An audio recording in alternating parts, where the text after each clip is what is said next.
Mahatma Gandhi once said something I find so sobering. He said this about why he ultimately, even though he considered it, rejected Christianity. He said, "I like your Christ, but I do not like your Christians because your Christians are so unlike your Christ."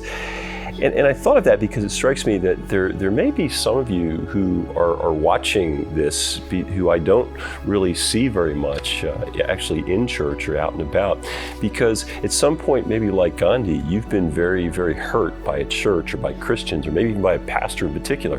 And if that's not you, well, then maybe you might take your own version of something that I say and share it with somebody who is like that, who's really been hurt by a church or by Christians.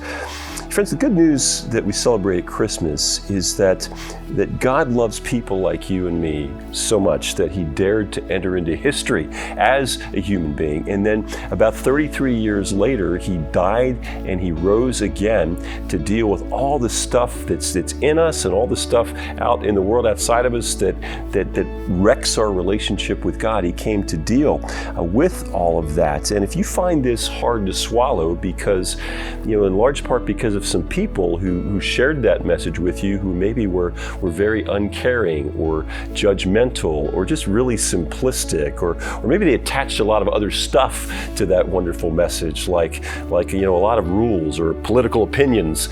If something like that has happened and keeps you from really taking this good news we celebrate at Christmas seriously, I may first of all say thank you so much for even tuning this on at all and paying any attention to me, giving me the time of day today. And also let me say too, I sincerely want to apologize on behalf of anybody, especially if I'm part of that thing, who's been less than Jesus-like in the way that we have shared him with you.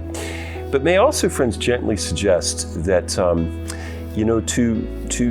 to swear off the Christian faith because of somebody who didn't represent Jesus well, that's sort of a little bit like swearing off romance because of a painful breakup, or saying you're not going to eat Christmas cookies anymore because the last one you had was burnt.